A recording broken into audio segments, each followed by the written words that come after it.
Welcome everyone to SEO Office Hours. My name is Michael Chidsey. I'm an SEO here at Good Signals. And part of what we do, along with special guests, are these office hour sessions where people can jump in and ask their questions around their website and web search. By the way, nobody here is in the hot seat and we might not know all the answers, but multiple heads thinking about a problem should help. We have a bunch of questions submitted already, as you can see. But if there's anybody here live on the call that would like to ask any questions, feel free to flag yourself in the chat functionality below, which will be monitored. And the other thing is there's usually a bunch of SEOs on the call, not just the four speakers here. If you would like to share, please continue to share your perspectives. I think that's one of the best things about SEO Office Hours, isn't just the four of us, but everybody else sharing their thoughts, ideas, and feedback and answers. Like every week, with me today is Jo Juliana Turnbull, also known as SEO Jo Blogs. Morning, Jo. How you doing? Hello, good. I'm very happy. Thanks for running the show again today. This is our 36th SEO office hours, and we'll be taking a tiny break next week as Mike is on Hollybob's holiday next week. You can tell he's very excited today.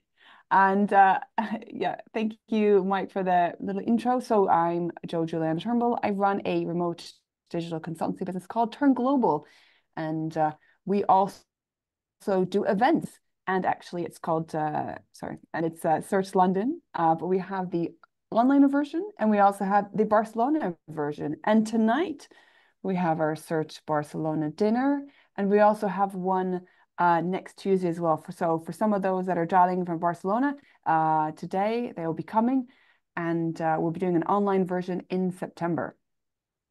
And today, I'm really pleased to say that we actually have another entrepreneur SEO office hours. So last week we had all entrepreneurs that were our special guests. And today again, we have two also hardworking entrepreneurs, Chris and Preeti. Thank you both for joining us today.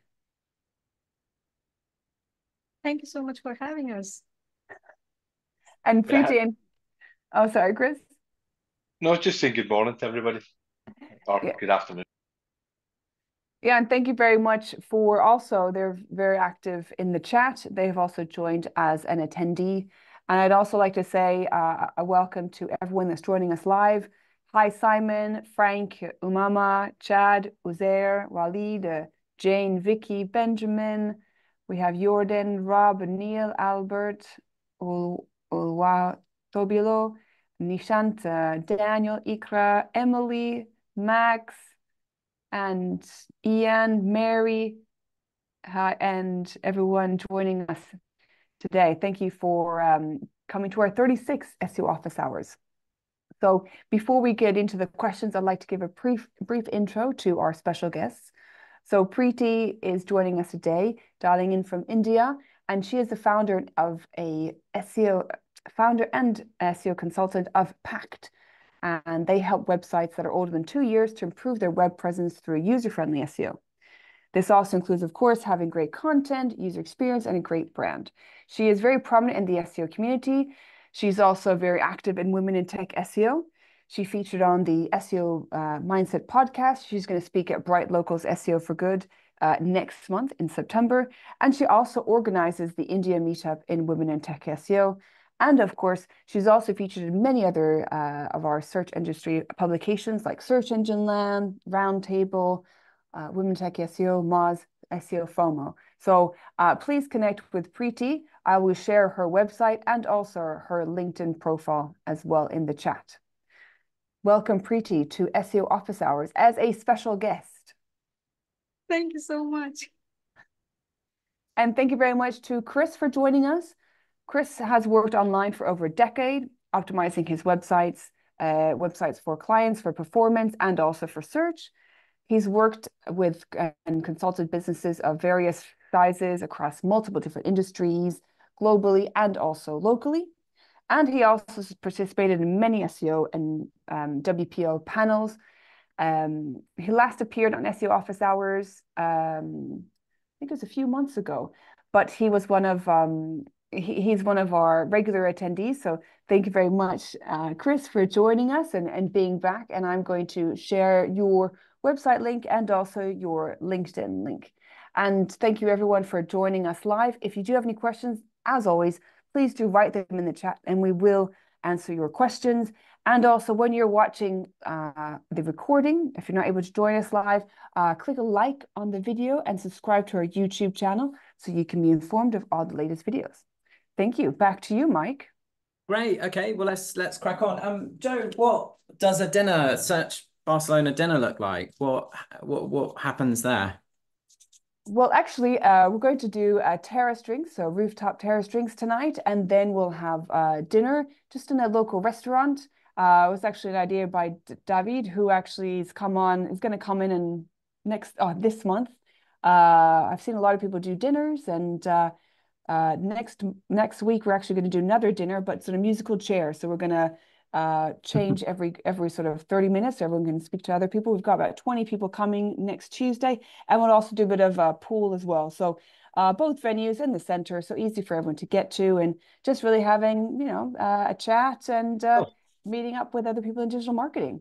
Yeah, I did. I went to one that Dixon Jones organized a few months ago, a Majestic one, and that was really nice because it sort of there wasn't actually any talk, so we spent the whole time just chatting, which was a bit different, but it was nice. Okay, first question. So how do you do SEO without Google getting to know we are actually doing optimization for traffic and rankings? So I guess this is somebody that's a little bit maybe new to SEO and is a bit worried that they're going to get caught out. Who would like to kick off? Chris, you're nodding. Are you happy to start with that one? Yeah, sure. So first of all, the point of SEO is to let Google know what you're doing, or search engines in general. That said, there's also a lot of shady advice out there. So that's what you need to be careful about, especially in like Warrior Forum type things. Everybody's an expert on nothing. So what I would do is go and have a flick through Google's. If you go to web dev, for example, there's plenty of information on there that will keep you right. And try and stay to white hat SEO. You'll get to know it as you start researching it and follow best practices. If you're ever skating through a bit of grey SEO, just be very careful and try and remember that once you know it's grey, then maybe pull back on it and just be very, very carefully till you get moving. There's plenty of best practices out there, whether it's on SEMrush or Ahrefs or whatever. There's loads of blogs out there by the big SEO platforms that will keep you in the right direction to get moving. And hopefully your SEO helps search engines know exactly what you do. Just be clear, intentful, and useful to people. Hope that helps. Great, super. Pretty, do you have anything to add to that? I think why are they even concerned about like Google in the first place? And my question is that, like, what's the problem with Google? Like, are you doing some bad things? It's like, what's going on? And like as Simon said, like if you are really concerned about it, just block them in the robots.txt and you're done. Don't do that though. Otherwise you'll never get any search traffic. I think Simon was joking when he said that, I think. Joe, do you have anything to add? I think the question highlights the fact that maybe there is some confusion. So it's totally fine to do SEO. You're optimizing your website. You're making sure that it's easily discovered for humans and for bots as well. You're not doing anything shady. So I would suggest that person read some industry publications, some of the ones I've mentioned in Preeti's introduction, or you can also take one of these courses that there are many companies offering, Moz, Blue Array, so that you can know the facts and then be confident that you're not doing anything naughty. Yeah, I think so Google has a whole search team that share information about how to improve your website and therefore improve rankings and traffic and all of that stuff. They've got a whole section on their site, the Search Central section. They do podcasts, they go and do talks. So it's totally fine to optimize your site and try and rank for certain terms and so on. I think it's really important to make your website as obvious as possible to not just humans, but also search engines, what your website's about and what you want to rank for. They provide lots of tools such as Google Search Console, which gives you keyword data and searches and things like that, which if it was wrong, they wouldn't do. It's totally fine. I think in terms of over optimization, just need to be really careful that you're not trying to manipulate. And some of the stuff that Chris was saying before, there's lots of the wrong advice out there, as well as some really good advice. And just to be careful that if it doesn't feel right, you probably shouldn't do it. That's kind of my motto. Is there anything else in the chat, Joe? Are we okay to jump to the next question?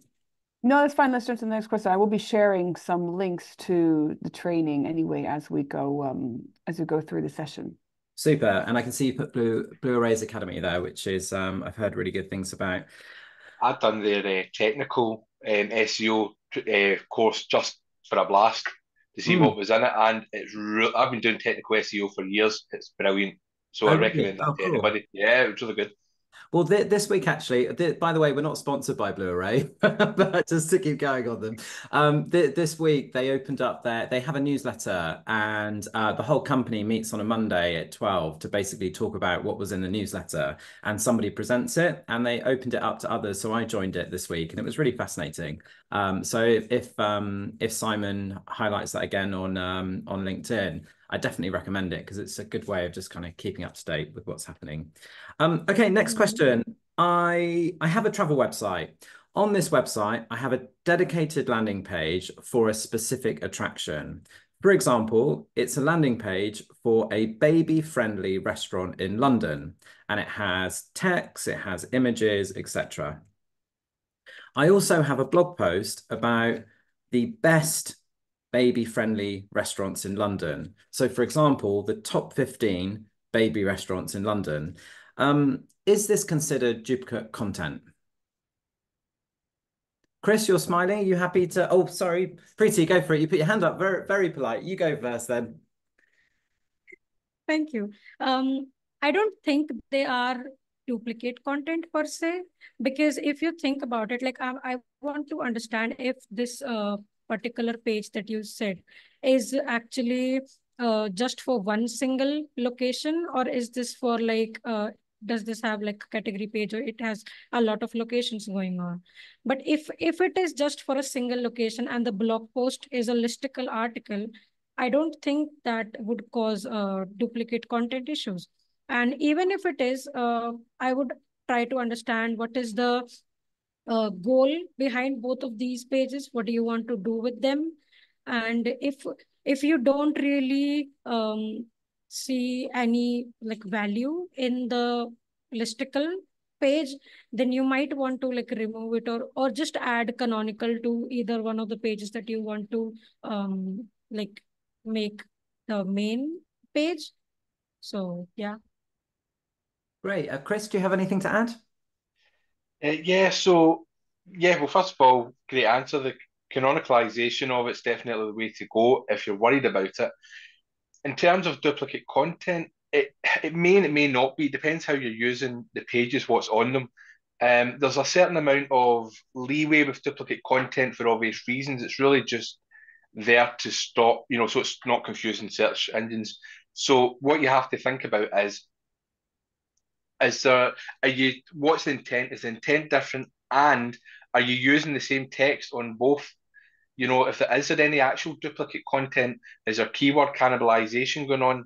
Have you been using the keyword density thing on the SEO tools? If so, try and just separate them out and make sure that one page is focused on one intent for set primary and secondary keywords, and the other page is focused, even if it's the same intent, it should have different keywords, and try and eliminate all duplicate content. If that's not possible, then yeah, I would use canonicalization. I hope that helps. Great. Joe, do you have any thoughts? Sorry. I would say that if you want to be known for this, you know, you have a you want to be talking about, Pacific Attraction, like this baby friendly restaurant, and then you have that baby friendly restaurants and you're talking about different ones.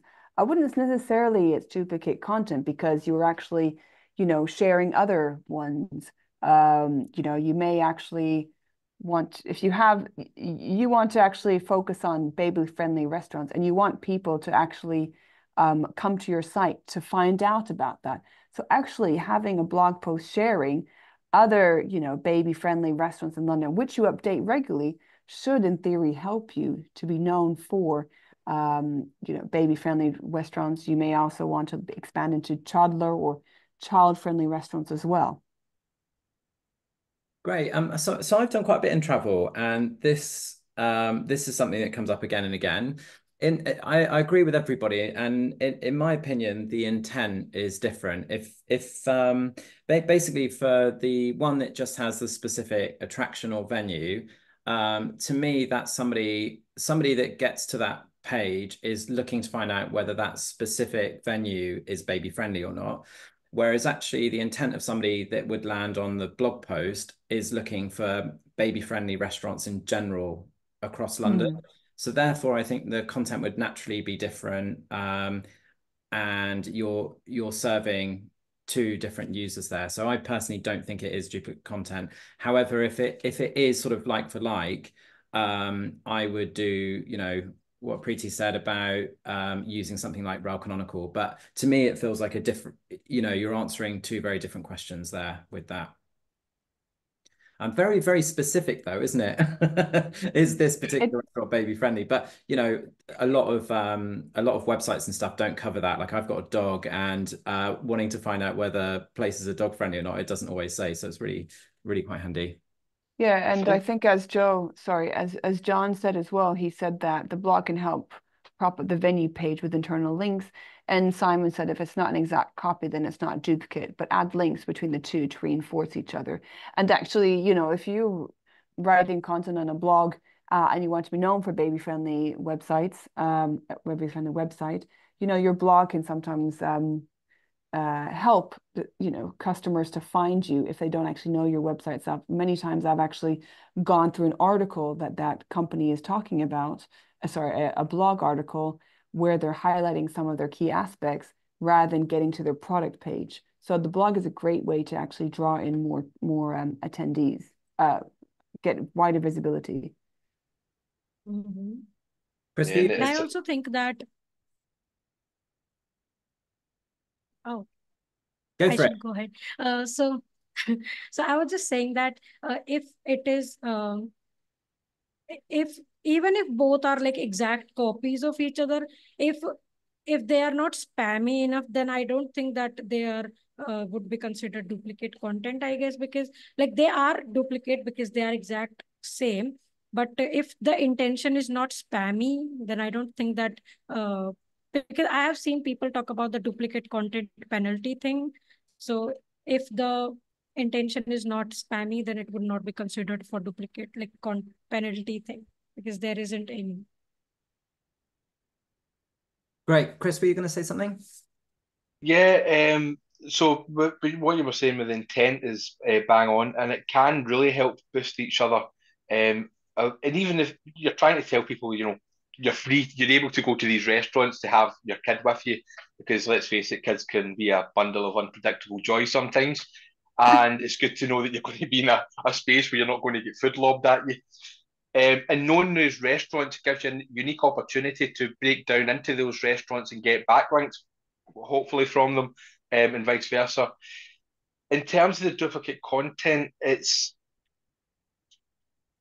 I've went to work on some sites that have had duplicate content that's pretty much similar on both pages. Sometimes it's really not been an issue, and other times it really has. And I don't really know what's made that different. But what I've done with the ones that had a problem was I didn't get rid of all the duplicate content because there was some relevant content on there that should be the same in each page for different reasons.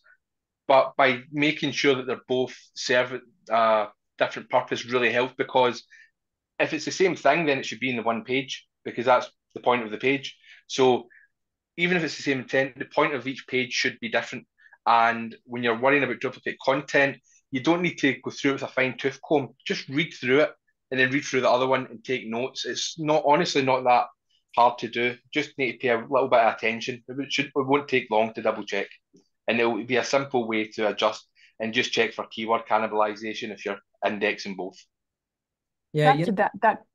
Oh, sorry. Sorry, we're all talking over each other today. Go for it, Joe. No, I was just saying that I think this question is a good one, but I think it also highlights the fact that there can be some confusion. So I think if, people look at some of the courses that we've shared, then you can just have a read about, you can maybe go through the content section or just do a bit of research around sort of what is duplicate content. Because Simon said, good point by you, Preeti, that often people worry about a paragraph that is repeated on several pages. But it's the context really that's important. And Waleed was talking about instead of getting worried about duplicate content, give a bit more time and prepare a completely different copy, keeping intentions and information the same. But I'd just like to stress that, yeah, with SEO, there's lots of different opinions, there's lots of things flying around. So really, if you're unsure, go back to like the basics, read take some of the courses or read some aspects of the courses. Some of them are free. And also do a bit of research or join some communities. Women in Tech SEO is a great one, and Digital Marketing Union for those that are freelance. If you're feeling by yourself, just have a chat with someone and find out.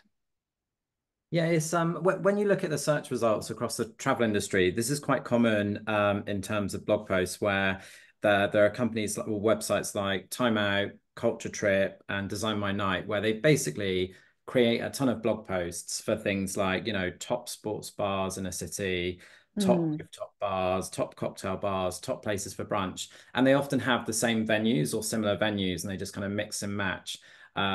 And obviously the description doesn't change that much for the venue because it's the same place, apart from the fact that they might actually mention a little bit about the garden or the rooftop or whatever it is, or the cocktail menu. But it's quite common to have to do that in an industry like that, where one venue can appear on several different blog posts. But like Simon was saying, well, like everyone said, actually, it's more about the intent and context of the actual post itself. Great. Should we jump on to the next one? Yes.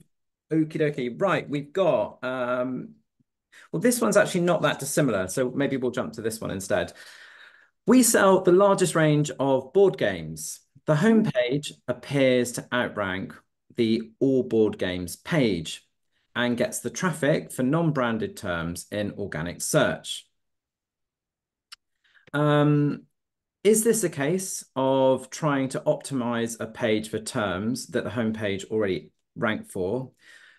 Could this dilute our SEO results? The all board game page is there for our users as well as search, and it's really helpful from a product perspective and adds value. So sorry, just to clarify, so they've basically got two pages. They've got the homepage and they've got an all board games page. Both rank for similar terms, but it's actually the homepage that gets all of the traffic and rankings for the kind of the terms that they want this page to rank for. And what they're basically saying is, are we basically diluting our efforts by having the two pages there, despite the fact that this other board game page is quite helpful? Who would like to kick off on this one? So I was just going to say before we do, can we share the URL? Oh, I think it was just an example URL. Okay. Yeah. That they put in there. Yeah, I don't think that's a real URL. Chris, are you happy to start? Yeah. So I suppose the big question is, for me, I always like the homepage getting the most power because it gives you that sort of glossary across the site, like a starting point. But understand that you might be wanting to focus certain terms specifically for the board games page.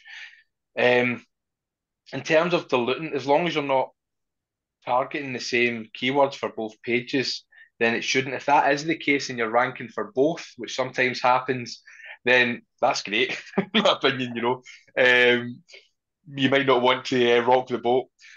But if the homepage is, ranking at the top, and the board game page is trailing behind for those keywords, and you want to swap it over, then I would start optimizing the board game page more and start taking some of the key terms out the homepage just to give it more authority.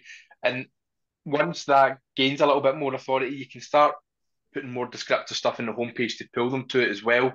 It's a bit of a catch-22 because I don't know the exact details of what is happening with it. So just to summarize, if you have both are ranking for the similar terms, I would leave it and just enjoy it while it lasts.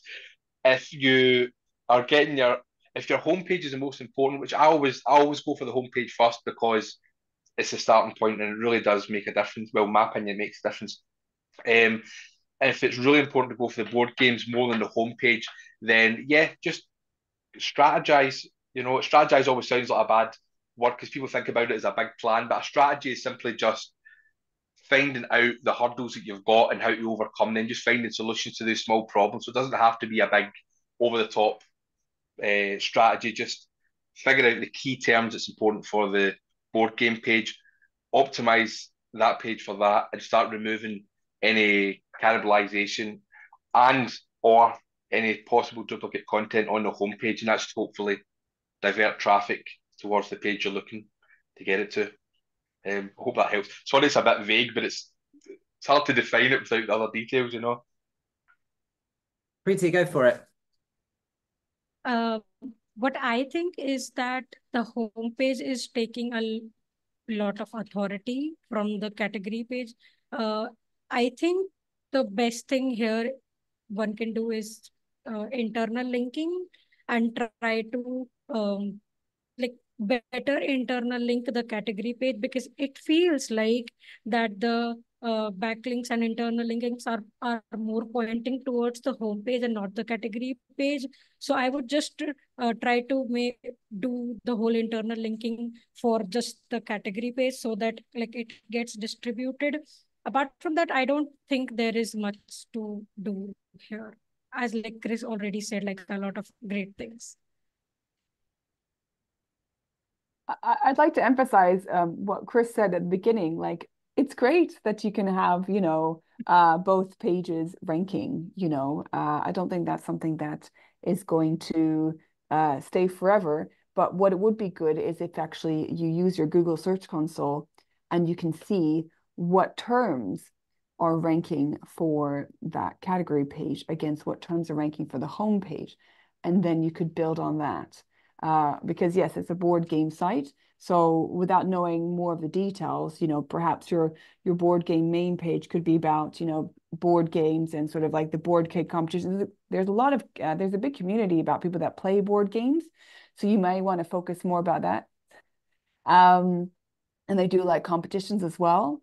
And like where the different events are. So you might want to focus more on that for the home page as well. And then build on that, and then the actual all board games could be all about the different types of board games, new board games, things like that. So I would really use your Google Search Console to see exactly what terms are ranking, what position, and also the impressions and clicks as well. We have a couple of comments as well in the chat. Simon saying, I bet the homepage does not outrank for every single search term. Home pages tend to do well by default. Perhaps a board game page needs more detailed content about the board games and links on the home page. Like Chris said, and love a board game, love a good board game. John's saying that home page is often always the strongest page, especially in a new domain and for primary topics. Everything points there. Internal links can help the rebalance. Yeah, it's great. Thank you both. Can I also add something on as well? One of the things, because I'm one of those people that love board games as well, and I think we're just talking about the two pages, but think about the external page. So say you had certain board games, and maybe do an article on specific board games about the good stuff about it, the bad stuff about it. For example, I'm an absolute maniac with Monopoly. I think every household has one of them, and I'm that one for my household. So being able to write article about what's good about the game, what's bad about the game, the way the game makes you feel. Share that type of thing, because people know most board games, and even new board games are just a rewrite of an old board game. So by being able to touch on that emotion, that'll get people interested and create engaging content, and it's internally linking to that page and giving it a little lift, in terms of link equity. So that might help a bit as well. Great. It's one thing that we don't know. So we don't actually know the domain, and we don't know if board games is actually part of the brand and so on. And people might be, looking for the brands. That was something that I thought of when I saw this question. The other thing is, this is quite common on a lot of, say, Shopify websites where you have your all collections pages, and I know that that can be something that's quite frustrating for people. And usually it's the other way around, where it's like, oh no, this random collections page is outranking my homepage.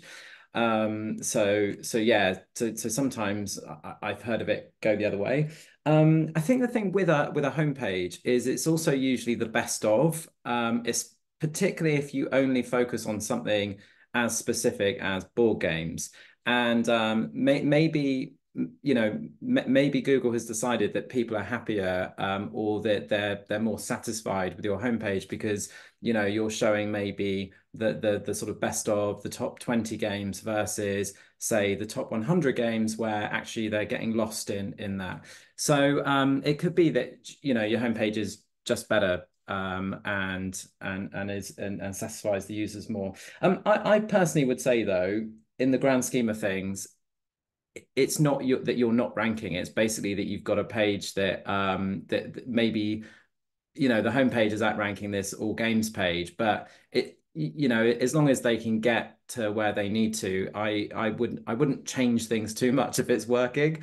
In my opinion, I think as long as it means that your brand, your homepage still ranks for your branded terms and stuff like that. It would be different if it wasn't ranking for your branded terms and actually you needed to change something on the homepage. But you could say de-optimize the homepage. I probably wouldn't recommend it. I would just, if you're getting traffic, if they're landing on your website, maybe you just need to do a better job of trying to convert that traffic if it isn't already. But yeah, I would just say I wouldn't rock the boat if you're getting the traffic and so on. That might not be what you want to hear, but I think it's I don't think it's a bad thing that you've got something that's ranking. Great. Should we go to the next question? So I'm going to pick one that we were asked a few weeks ago, and so far none of the speakers have really wanted to talk about it. But we do a bit of a prep call where we just run through some of the submitted questions, and these guys were happy to. So I think we'll move on to this one. So I'm assuming it's not for the local dealer. Just want to point that out. Just want to say that we're not here to help that. But basically, the question is, can Google rank a cannabis website? And there are other topics a bit like that that are and aren't allowed in certain states or certain places. And we ended up in quite an interesting discussion about it yesterday. So I thought we could sort of talk about it. Who would like to start? Chris, you're flexing. Yeah, I'll go. Okay. It is a really awkward one. I got asked to do consultancy on it a couple of years ago, and I remember thinking, "Oh, well, okay, that's fine." Until I looked deeper into it and thought, "Oh my God!" So it was in Canada, and so if you're not in any of the countries that you're going to be helped ranking for, get a VPN. It's needed. The biggest problem with it is it's still illicit in most places, or even places it's legal, it's still controversial to a lot of people. So in terms of social media and even pay-per-click, it gets flagged, and so it works against you. So the fact of the matter is, the only thing you can do is in fact SEO, because it's about organising the world's information, not advertising it, whereas PPC is about advertising it. So the first and foremost thing is, even though I don't think because it's illicit, I don't think it's necessarily your money, your life type site, or your money, whatever way around that is, but it should be treated as such because it's still medical. And even if it's used recreationally, it's important to be able to touch on certain key points because it's a massive industry that's not slowing down. And there might have been a bit of luck in my consultation work, as in the first mover advantage. So, upfront, I just want to say that we were very successful, but that might have helped. So, if you're going to be ranking it, it's important to look at the medical side of it. So when I looked at this, a lot of people were explaining about the high, the buzz, and all the rest of it, which is great because I suppose people are using it for that. But I decided that it'd be better to go another way and be more useful. For example, if you do SEO like us and you've got arthritis in your fingers, you want to be able to get something that will dull the pain of that arthritis. You don't want to be baked because you're still working. You need your brain. You need to be able to focus. So being able to break down the different strains in that side, and it splits into two. So you've got e-commerce because you've got delivery, shipping, collections. You've got like hashes, buds, edibles. The list goes on, and then that all breaks down, and all the subcategories break down. So it's really hard to get all the metadata to be unique. But the way that you get it unique can be about the buzz, or it can be about this is the results you get from this. And if you focus down, each strain can be very unique to its own. For example, if you have people with certain conditions like glaucoma, indica helps, or somebody's got different conditions like anxiety, a sativa will help. So being able to break down the different conditions, that really helped. And on the other side, we went for the more blogging side, which was general information round about it. And it was about explaining to people, if people are worried about it, like if I've been recommended to take THC for whatever condition, and I don't like smoking, so I'm going to have an edible. How do I know it's safe? What's a safe amount to take? Is there any way to stop it if it's too much? And there isn't. It's just buckle up and go for it. Whereas if you smoke it, you can eat something sweet, and that helps bring it down. And there's all these intricate elements of it. So there's millions of content you can write about it. Just do your research and give them sound advice because this is people's bodies. It's their health you're helping them with. And although there's the bodies that be, the powers that be in governments, they're very much, don't want to legalise, don't want to talk about it, we'll just hush it. But there's loads of information out there. For example, Israel have done an absolute ton of research over the last 70 years on it. And so there's plenty of research out there. You just need to go and find it, read through it, and reference it, point it out. Don't just give your opinion on it. As long as you're backing up what you're saying and keeping people in the right direction and giving people what they need in terms of explaining good descriptions on the e-commerce side and good, helpful, useful information on the blogging side, and not allowing countries where it's illegal to take part in that. I think you'll be okay in the blogging side, but obviously e-commerce, you want to keep that local to where you're at, which is good because it means you can get away with some of the voice search stuff as well, where it's more local and colloquial language. But you can definitely rank for it. You can't advertise on social. There's no point in doing PPC. It won't work or you'll get flagged. So stay away from that. Focus on SEO and be useful.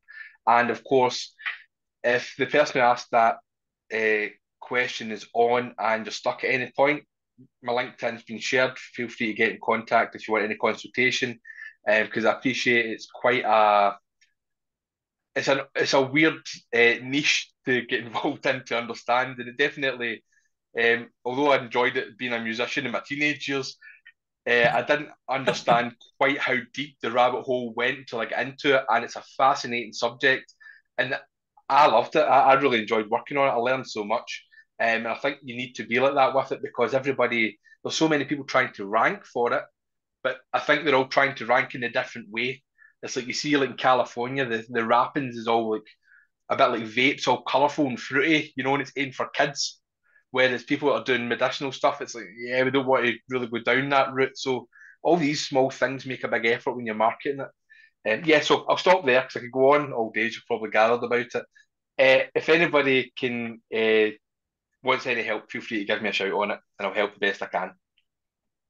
Amazing answer. That's yeah. I've not worked in that industry. I have been to Alaska though, and it was something that's kind of like just on the high street. So it would make sense that it's particularly in certain places it would be available. You'd be able to find more information online. Preeti, do you have anything to add or? Yeah, I can. So I think Chris has said like the best things ever. And I think what I would add is that the intention of the site should not be spammy or in a way that is trying to manipulate people with sites like cannabis or gambling or even things like growth hormone or something like that. There could be like a fine line between actually genuinely trying to be helpful or like trying to manipulate people and doing spammy things. I think this is where one needs to pick their sides, I guess. Just be try to helpful, and as Chris said, like there uh, people are genuinely trying to find things sometimes, for good reasons. So if they are trying to find good things, and so you can just take that approach and create good, helpful content that actually addresses those things. Uh, and yeah, I think it's just about being helpful and a nice person and not trying to be manipulative. Thank you, Preeti. And yeah, thanks, Chris. We've got a lot of interaction in the chat. So Rob was saying really interesting answer. John said great answer, Chris. He works with a US tobacco client. Shock horror. And it's very similar to cannabis in the way that SEO is the only angle that they can really realistically take. Simon said, great answer, Chris. Yes, you can rank it. Obviously, yeah, it depends. He used that phrase. It depends. So yeah, lots of interesting chat here. And actually, there's a question here in the chat. We know there are restrictions on advertising cannabis. How do we build quality backlinks around sort of cannabis? I think that might be sort of a separate topic. But Chris, I could quickly touch on that as well. That was the reason I created the blog. So I don't really do e-commerce. The only reason I did for they guys is because I found it really interesting. I've believed since I was from a very young age that stigma should be removed in certain aspects with this. That's my own opinion, though, and everybody's different. But I imagine if people have more understanding, they can make a more informed decision.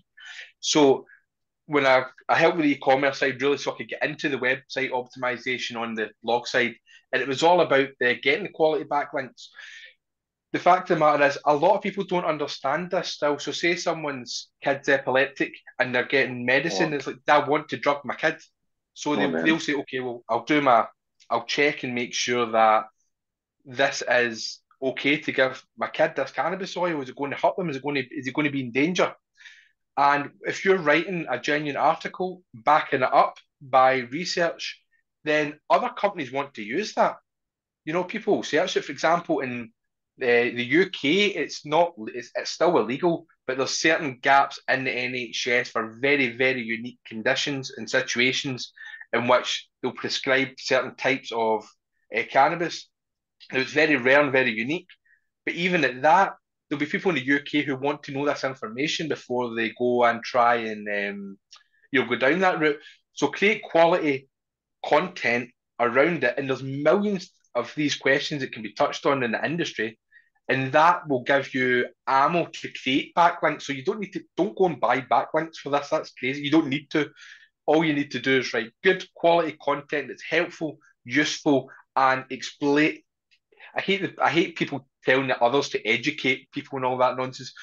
But if you create something that can educate people, that can attract people to what they're looking for, everybody's going to want to share that, because at the moment, well, that's not true. The last couple of years, it's really stepped up. But before that, people just wrote absolute nonsense. It was like 420, get smashed, go to Amsterdam. It was just party boy nonsense. Yeah. Whereas now people are taking it more serious, and so they should be. It's as much as I'm an advocate for it, it's still a drug and it can still mess up your health if abused. So you don't need to worry about backlinks, worry about quality, and backlinks will come naturally. And if not, find people it'll be useful to, send them a message and say, hey man, I've got this blog. Do you want to share any of the information? Don't be afraid to flex if you've created something good. I hope that helps. Yeah, that was great. Actually, we also had another comment from Rob that does this not demonstrate that no matter the subject, quality and educational content actually will drive organic traffic. So that's great. Thank you very much, Chris. Thank you to And everybody. I also, Oh, go for it, Preeti. I was just saying that this is one of, in the whole like YMYL space, I think this is something that if you really create good content that actually helps people, you can outrank a lot of people, because most of the websites are just trying to be spammy and just trying to make a quick buck, and like they like buy backlinks and do all the shady stuff. But if you actually do good things, then like you will be like outperforming a lot of people. So yeah, just do good things. Yeah, it's a great point. Yeah. Amazing. Thank you so much. Like I said, it's sort of, we've had that question sort of, it was given to us sort of 3-4 weeks ago, and it's one that I've kind of mentioned in the prep call, and it was really cool that you guys were happy to chat about that. So thank you very, very much. Right. Let's try and get through. What have we got? Yeah. Just under 15 minutes left. Okay. Yeah. Can I just say before we go to the next question that, I wanted to address everyone that's joined us today. Thank you for coming on the show. And those that are watching us not live, if you would like to come and be one of our special guests, please sign up on the Good Signals website. I've shared the link in the chat, and also it's in our description. And if you want to join us live, also use the same link and you can have your questions answered live. Back to you now, Mike. Great. Okay. Next question. My client isn't able to give me access to the dashboards they use for rankings because it requires multi-factor authentication. The issue is that we're always looking at different results and coming to different conclusions. Any advice on this? Yeah, I'm happy to take that if that's Good great. for it, Chris. Yeah, amazing. I've had similar things in the past. The fact of the matter is, there's no point in looking at several. I mean, you can for interest, but track with one metrics otherwise. Because if you're tracking everything, you're tracking nothing. You have to focus on one metrics because they're all different. Because all their algorithms are, they're all built differently and tracking slightly different, pulling in information differently. So you have to pick one, and it might none of them, and I mean none of them are 100% accurate. Yeah. Google Analytics isn't even 100% accurate. So you have to pick one metrics, one platform you're going to use to track these. If your client doesn't want to give you access to what he wants to use to track, then he or she's going to have to just accept that what you track is what you're going with, because you can't make data-driven decisions and be precise with random information from somebody else's platform. It just doesn't make sense. Unfortunately, I've had this conversation a couple of times in my career, because clients are sometimes clients know too much they know too much and want to be involved, but sometimes they know too much to be any good. They're just dangerous because they think they know what they're talking about. But the fact of the matter is, if they knew what they were talking about, why on earth would they hire you? So I know it's not nice and nobody wants to be that guy that creates conflict, but it's part of life. You might just need to put your foot down and say, we can use my details or my platform. If you want, I can use your platform, but you need to remove the authentication so I can access it. Or go and find somebody else that's going to put up with your nonsense. So that's the three options. I know it sounds really harsh, but there's no point dancing about. You're wasting your time, their time, everybody's time, and nobody's getting anywhere, and money's getting spent for nothing. Yeah, I know it's a bit harsh, but nice, very direct. Thanks, Chris. Yeah. Preeti, do you have anything to add? Like Chris has said, like, yeah, everything, I think I would ask the same question. I'm like, bro, what's the problem? Why do you not want to share the access? Like, are you trying to hide something?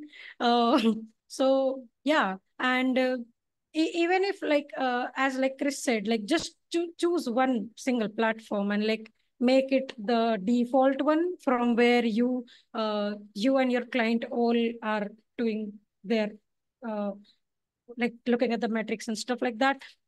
And also with Google Analytics, I am actually I was experimenting with post hog, and I was seeing that Google Analytics is not really giving you a lot of data. I'm like, that's insane. So, I'm liking post hog better because it is also collecting data from browsers that actually block the uh, analytics script. So I'm like, that's better than GA4.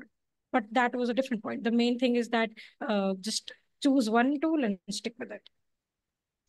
Yeah, I actually created for one client that we got into a bit of a debate over it, and but to be honest with you, it was my main client at the time, so I didn't want to just be too harsh. So what I done was said, look, I'm going to use the tools I'm going to use.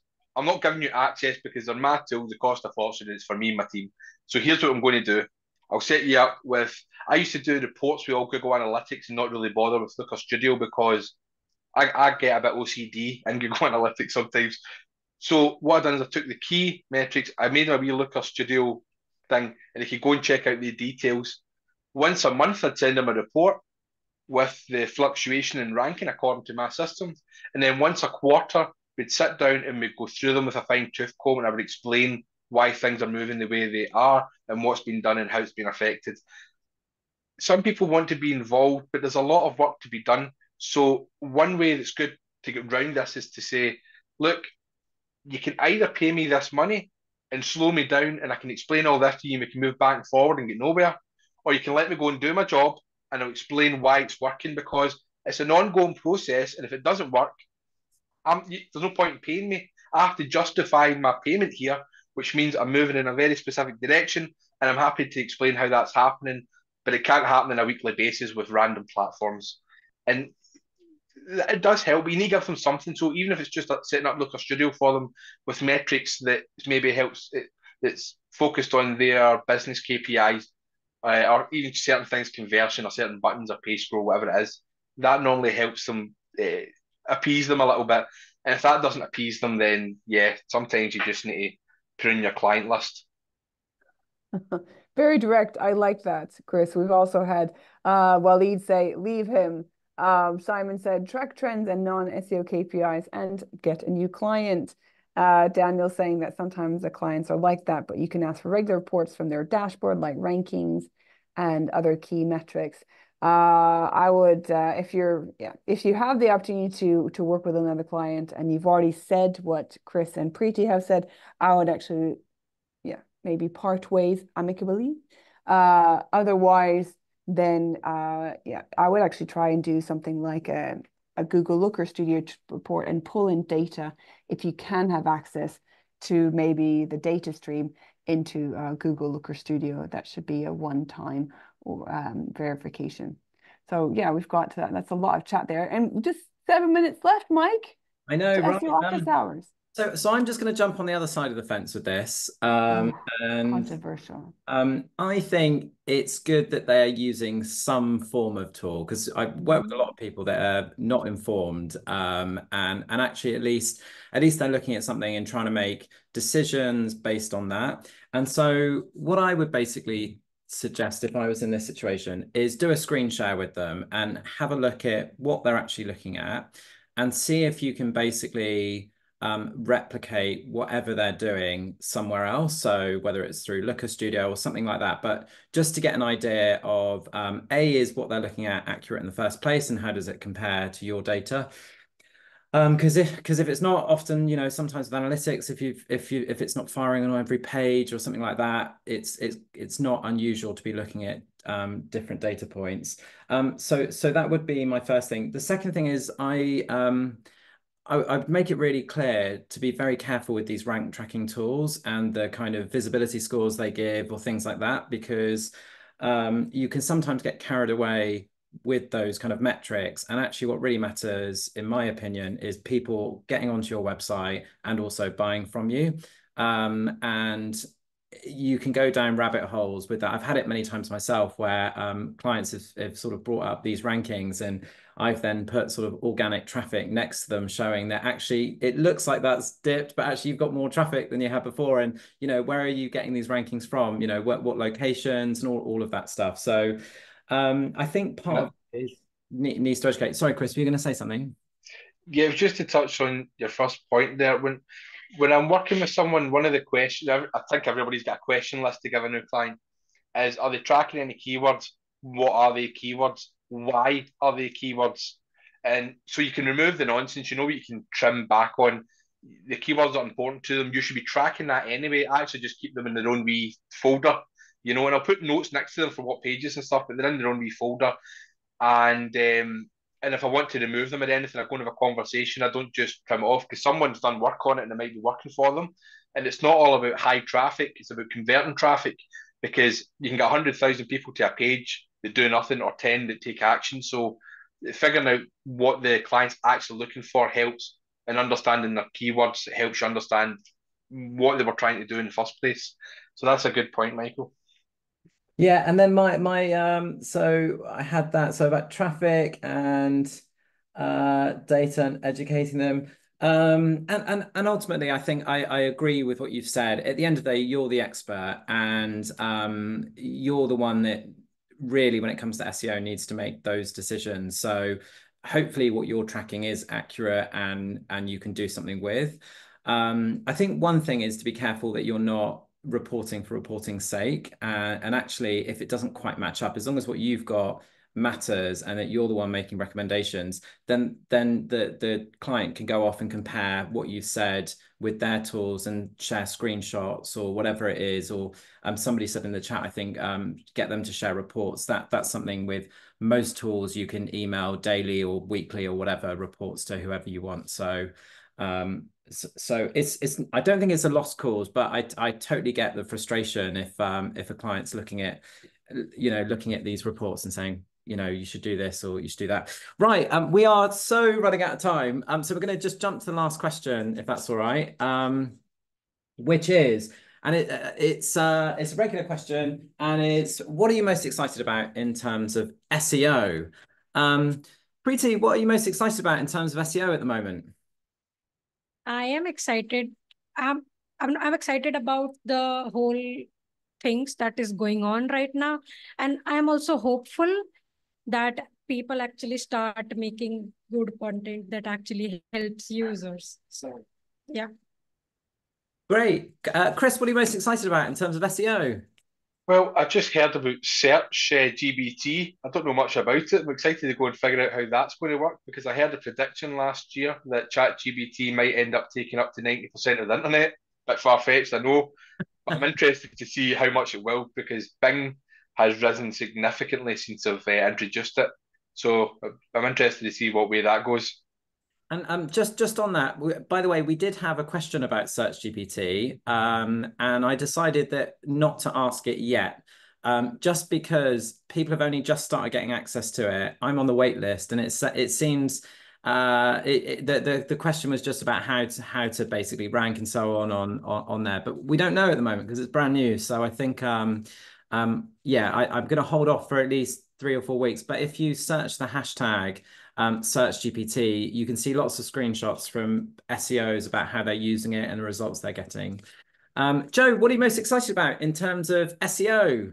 Well, as always, the community and events. So we have our Search Barcelona dinner tonight, and we have another dinner on Tuesday as well. And of course, there's going to be more events after the summer. International Search Summit Barcelona takes place on November the 14th. So if you'd like to attend, it's a full day of international SEO, paid search and social. Message me and I will send a code. Amazing. Thank you, everybody, for joining us. Thank you to people that joined live. Thank you to our speakers. Thank you to those that submitted questions. And thank you to those who are watching after on YouTube. Joe, thank you for being an excellent co-host. I'm off on holiday, so I'm literally going to run out the door now. So that basically means no SEO office hours next week, but we'll be back the following week. We've got some amazing guests. I can see Simon in tears. But thank you very much for coming. This was an amazing session. Thank you, everyone. Have a lovely weekend. Thank you so much. Thanks, Thanks, everyone. everyone. Enjoy your holiday, Michael. Thank you, Thank Preeti. you. Yeah. Bye.